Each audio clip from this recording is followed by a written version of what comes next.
Today on Rappler.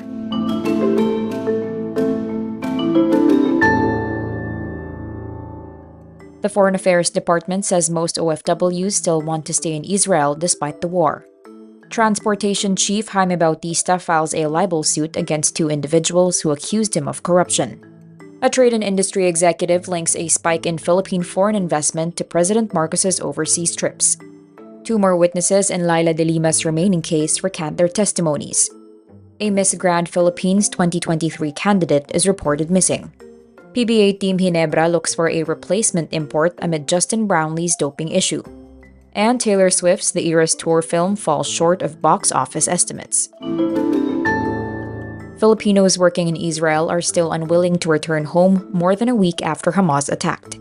As of Monday, October 16, just 22 out of over 30,000 Filipinos working in Israel have expressed their desire to come home. The Foreign Affairs Department says 17 out of the 22 will be arriving in Manila on Wednesday, October 18. The DFA earlier said some 388 Filipinos in Israel reached out to the embassy for assistance, but only a few were interested in repatriation. DFA Undersecretary Eduardo de Vega says most overseas Filipino workers in Israel are situated far from the hostilities, and Filipinos may feel a, quote, connection to Israel. The three Filipinos killed in Israel from the first day of Hamas's surprise attack were all OFWs who worked as caregivers. The Philippines recently raised Gaza to Alert Level 4, making it mandatory for Filipinos to evacuate. But it has no plans of raising alert levels in Israel since the situation there has stabilized. Transportation Secretary Jaime Bautista files a cyber libel complaint against Jeepney Transport Group Manibela chairperson Marval Buena and radio personality Ira Panganiban after they allegedly accused him of corruption. The first accusations of corruption came from former LTFRB official Jeff Tombado, who claimed there was a lagayan or bribery scheme that spread from the Land Transportation Franchising and Regulatory Board to the Department of Transportation and the Office of the President. Tombado later recanted his statements. Bautista's complaint stems from Valbuena's claim there was a, quote, bribery scheme in place in the same departments mentioned by Tombado, and publicly demanded Bautista's resignation. Bautista says he also filed a complaint against Panganiban over a social media post echoing the same accusation. President Ferdinand Marcos Jr.'s administration highlights the spike in foreign investments in the country, which it links to numerous presidential overseas visits. This 2 days before Marcos flies to Riyadh for his 9th foreign trip of 2023. Trade and Industry Undersecretary Seferino Rodolfo says the Board of Investments logged 427 billion pesos in foreign investments approvals from January to September 2023. Napakalaking bagay din ho sa ang bansa nanggagaling yung mga investments na ito. Meron hong direct linkage dun sa mga presidential visits. Rodolfo says a bulk of the foreign investments are in the area of renewable energy and are from European investors. He adds the top investor came from Germany, followed by Japan and South Korea. Marcos made a state visit to Japan in February.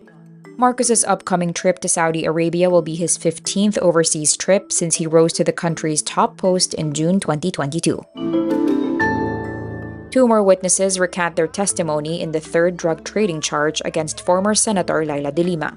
The prosecution was supposed to put Rodolfo Magleo, a former policeman convicted of kidnapping, on the witness stand Monday, October 16. Magleo went to De Lima before the hearing to give her a handwritten letter signifying his intent to recant. He says police asset Nonilo Arile also wants to recant. De Lima has been in jail for 7 years. The letter was immediately submitted to the court. 3 witnesses had earlier recanted their statements. De Lima was acquitted of the first 2 charges in 2021 and 2023. Arile and Magleo were original Department of Justice witnesses when De Lima was first charged in 2017. Ito yung nakikita nating pattern na sa mga testigong na ipresenta labang kay Senator Laila de Lima mula pa noong 2016. Sila ay mga testigo na tinakot, pinilit. Family members of Miss Grand Philippines 2023 candidate Katherine Camilon say the Queen has been missing since Thursday, October 12. In a Facebook post on Friday, October 13, Catherine's sister Chin Camilon also posts a public plea to Catherine's colleague to share any information about the beauty queen's whereabouts. Chin says Catherine updates her family regularly about her location. Chinchin then shared a post on October 13 indicating details of Catherine's car. Catherine's mother Rose also took to social media on Saturday, October 14, praying for the safe return of her youngest child. Catherine, 26, represented Tuy, Batangas, where she also works as a public school teacher in the pageant in July. Barangay Ginebra searches for a replacement import for the PBA Commissioner's Cup amid the uncertainty surrounding Justin Brownlee. Listed as the Gin Kings reinforcement for the season opening conference, Brownley is in danger of missing significant time away from the PBA after failing a doping test in the Asian Games in Hangzhou, China. Brownlee tested positive for carboxy-THC, a banned substance by the World Anti-Doping Agency, linked to cannabis use. Ginebra Team Governor Alfrancis Chua says they are looking for a replacement just in case. Brownlee is currently provisionally suspended by the International Testing Agency and may face suspension of up to 2 years. But this can be reduced to months if it is proven he ingested the banned substance due to medical use. Taylor Swift's The Eras Tour concert film sold $123.5 million worth of tickets around the world over the weekend, slightly less than the early box office estimates. Distributor AMC Theaters had projected the film would sell a global total of $126 million to $130 million for shows from Thursday, October 12 through Sunday. Roughly $92.8 million of the worldwide total comes from the United States and Canada, below the $95 million plus predicted on Sunday. The Eras Tour still holds the record for the highest-grossing concert film in history. The previous record holder, Justin Bieber's 2011 film Never Say Never, collected $99 million worldwide over its entire run.